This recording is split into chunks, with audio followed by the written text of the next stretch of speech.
Salut les copains, c'est Guillaume de la chaîne Guira Fishing. On se retrouve aujourd'hui pour une nouvelle vidéo. Une vidéo où je vais pêcher au feeder dans le grand large à mes yeux. L'objectif est assez clair, faire des beaux poissons. Pour ceux qui sont habitués à regarder mes vidéos, vous avez déjà vu une pêche au grand large et vous savez qu'il y a quand même des beaux poissons à faire, des tanches, des gros gardons, etc. J'aimerais bien aujourd'hui toucher des tanches et des carassins. Donc pêche au feeder sur un secteur, sur un poste que je connais très peu pour y avoir pêché qu'une fois. Une pêche plutôt moyenne, mais c'est un secteur qui me plaît parce que c'est un secteur où j'ai les pieds dans l'eau, ça j'aime bien, et c'est un secteur que j'ai envie de prospecter un peu plus pour la suite de la saison, pour y faire aussi des pêches à la grande canne. Avant de continuer la vidéo les mecs, je vous invite à vous abonner à la chaîne en appuyant sur le petit bouton s'abonner, activer la cloche des notifications pour ne louper aucune vidéo. Et par la suite, si la vidéo vous plaît, un petit like, ça fait plaisir.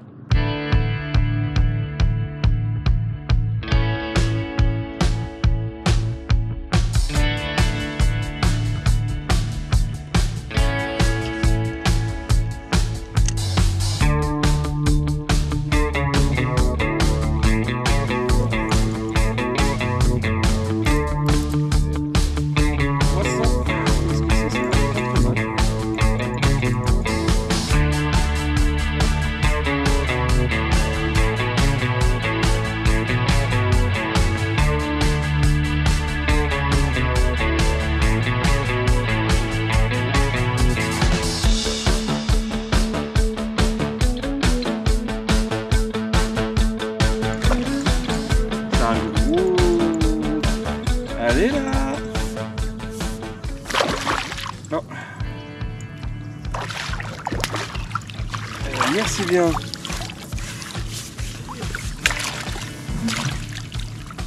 Oh là là, le bloc que c'est! Oh, oh, oh. Eh oui! Il est beau? Ouais. Et voilà, regardez-moi les gars ce poisson! Mais je crois que c'est un rotangle, hein. C'est une bête de rotangle, incroyable. Enfin d'ailleurs si c'est pas un rotangle vous me le dites, mais pour moi c'est rien en fait. Un beau poisson quoi. Magnifique. Allez. En ce qui concerne l'amorce, je suis parti sur 3 choses. Première chose, feeder explosive. Pourquoi ? Parce que c'est une amorce qui est très riche en graines, c'est une amorce qui va attirer les poissons très rapidement, c'est une amorce qui va éclater, etc., qui va amener beaucoup d'attractivité au coup et ça va faire venir les poissons de loin. Donc cette amorce-là, elle est hyper intéressante, c'est un peu une amorce, tout poisson, mais très enrichi en graines et ça, c'est une de mes amorces préférées quand je pêche au feeder. Ensuite, je vais prendre une amorce carpe fine mouture.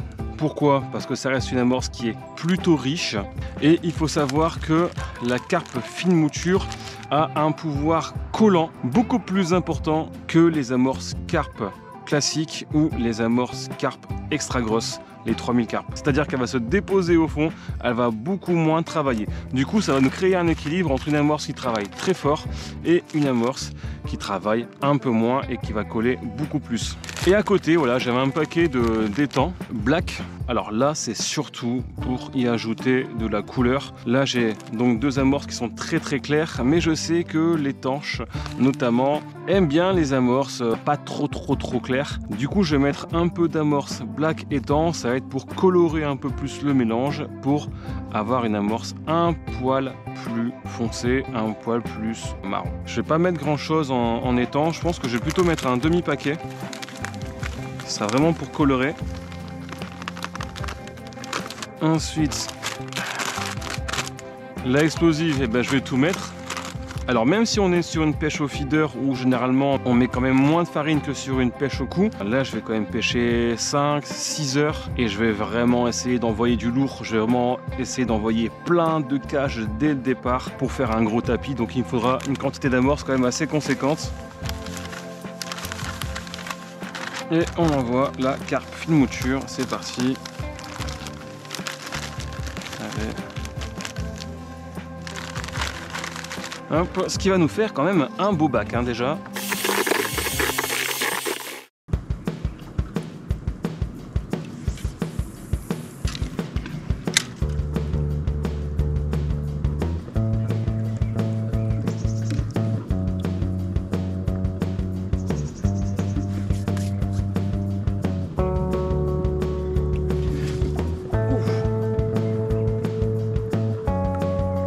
La descente. Donc là je pense que c'est certainement un beau rectangle.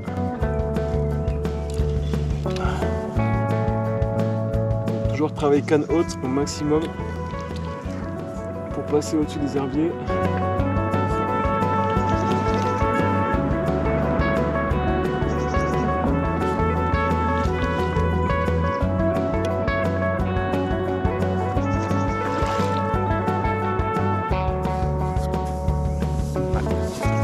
Rectangle.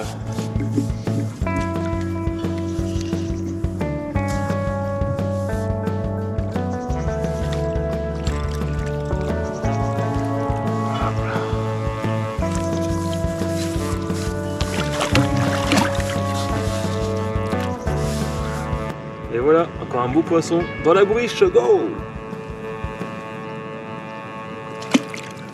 Et si j'avais pas de tresse, je pense que je perdrais beaucoup de poissons. Là vraiment l'avantage c'est que là, avec les poissons que je travaille, avec le combat, vraiment ça met une grosse tension sur la tresse. Et quand ça passe sur les herbiers, ça les coupe. Donc d'une part j'arrive à ramener mon poisson, et d'autre part je nettoie mon poste. Donc magnifique. Mais là j'ai pris une touche à la descente avec des asticots blancs, donc c'est ce que je vais faire, je vais remettre, hop, je vais remettre des asticots blancs,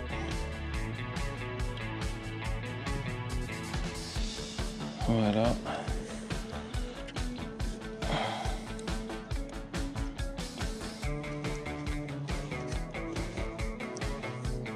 on va remettre juste de l'amorce là pour l'instant, parce que j'ai quand même mis pas mal de maïs au fond, pas mal de pelés, donc là j'essaie vraiment de les attirer, essayer de remettre du rythme.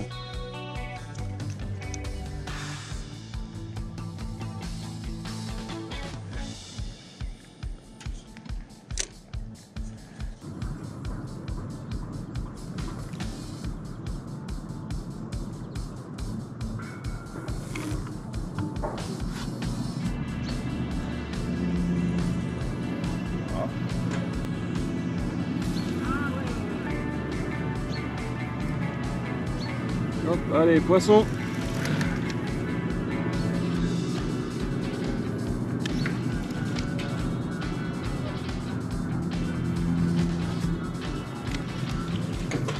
Toujours travailler canne haute, comme il y a les herbiers. Faut passer au-dessus.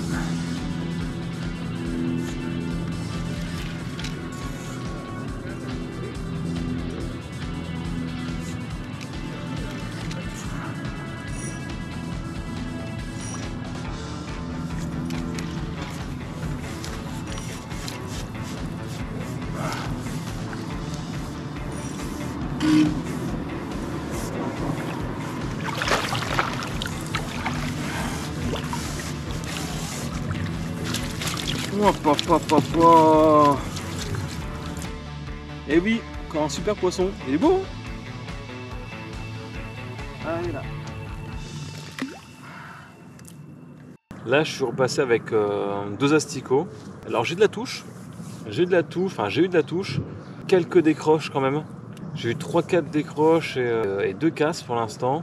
Potentiellement, il y a vraiment des beaux poissons sur le coup. Où il y a eu de très beaux poissons. Mais c'est vrai que c'est pas parfait. Peut-être avec une autre approche encore, essayer de pêcher encore différemment. Peut-être possibilité de faire d'augmenter le rythme de touche ou en tout cas de concrétiser le nombre de poissons. Ça c'est pas impossible. Peut-être qu'une pêche aux méthodes feeder, peut-être que ça pourrait être intéressant. Après il y a des gros rectangles à faire, donc est-ce qu'en pêchant en méthode feeder je vais pas justement me fermer cette opportunité de faire des rectangles? Je sais pas. Pas de prise à la descente. On va mettre un grain de maïs, on va voir s'il y a un poisson, s'il y a une tanche qui traîne. S'il y a une tanche qui traîne, ça devrait le prendre. Hop.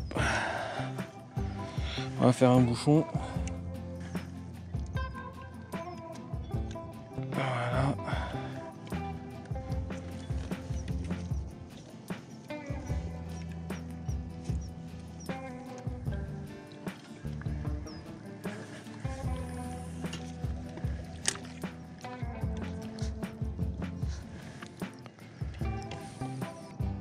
Après, avec un grain de maïs, normalement, ça me bloque pas l'opportunité de faire des rectangles quand même. Donc à voir. On va voir un peu si là, en remettant du rythme comme ça dans la pêche, si on arrive à déclencher les touches. C'est vrai que ça s'est un petit peu éteint. C'est comme ça, c'est la pêche. Des fois, il faut vraiment réussir à être calé, à trouver le truc, le bon rythme, le rythme pour pas gaver le poisson, le rythme pour pas le désintéresser aussi. C'est pas toujours évident. Oh, poisson. Poisson.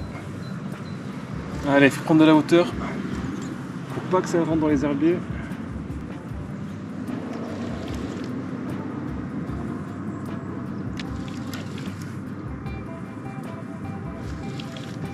Ça passe au-dessus des herbiers. C'est pour ça que je lève la canne. C'est un beau poisson encore. Je pense que c'est encore un rectangle ou une tanche. Ah, ça y est. Première tanche. Yes, première tanche, les gars. Oui, monsieur. Yeah.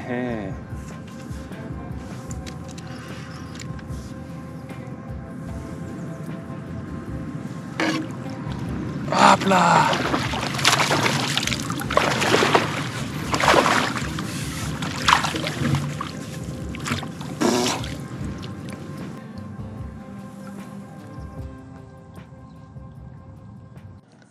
Donc là, je repasse sur les asticots. C'est vraiment dans le but d'essayer de faire des rectangles. Il y a un truc que j'ai remarqué aussi, c'est que vraiment avec les asticots, je touche des rectangles et avec un grain de maïs, je touche les tanches.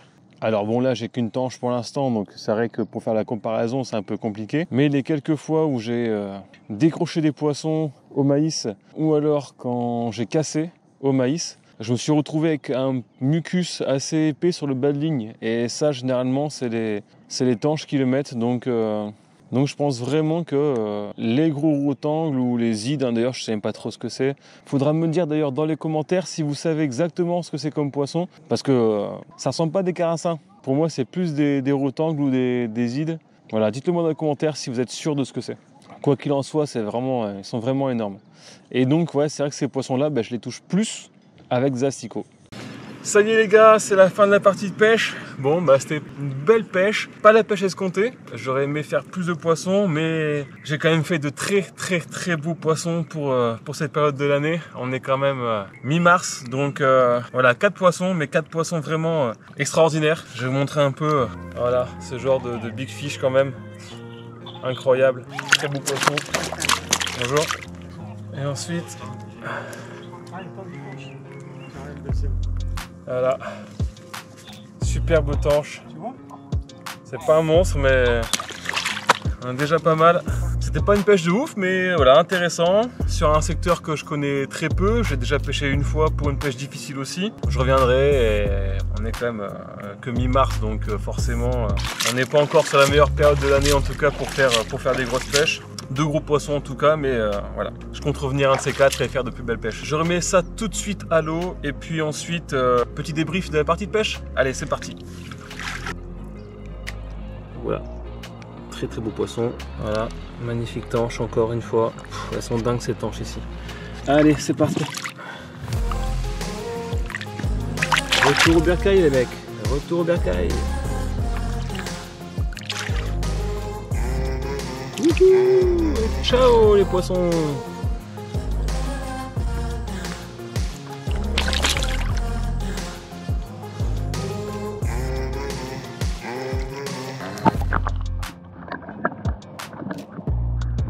Bon les gars, ça y est, les poissons sont remis à l'eau. Je vais vous faire un petit débrief là de la partie de pêche. Pêche de quelques heures, hein. J'ai pas pêché longtemps, j'ai vraiment pêché environ peut-être 4 heures pour 4 poissons. Pêche à environ 25 mètres de distance, dans un couloir assez propre entre une bande d'herbiers, enfin entre deux bandes d'herbiers. C'est des poissons que j'ai fait principalement à l'asticot et au maïs, les rotangles à l'asticot et la tanche au maïs. Donc j'ai pris 2 casses, une casse en 14 centièmes, une casse en 18 centièmes et quelques décroches, donc j'aurais pu faire une plus belle pêche, mais bon, c'est pas grave, je me suis un petit peu viandé là-dessus. Je reviendrai un peu plus fort la prochaine fois. En tout cas les copains, j'espère que cette partie de pêche vous a plu, j'espère que vous allez apprendre des choses quand même et que ça va vous inspirer à faire vous aussi de belles pêches. Et puis voilà, pensez à mettre un like d'ailleurs si elle vous a plu. Pensez aussi à me retrouver sur les réseaux sociaux, que ce soit Instagram, Facebook ou TikTok. Je mets quand même du contenu régulièrement, donc n'hésitez pas à me rejoindre dessus et à vous abonner sur ces comptes. Voilà, merci à tous en tout cas, je vous remercie pour votre soutien. Je vous dis à très bientôt pour une nouvelle vidéo. Allez, ciao les copains, youhou!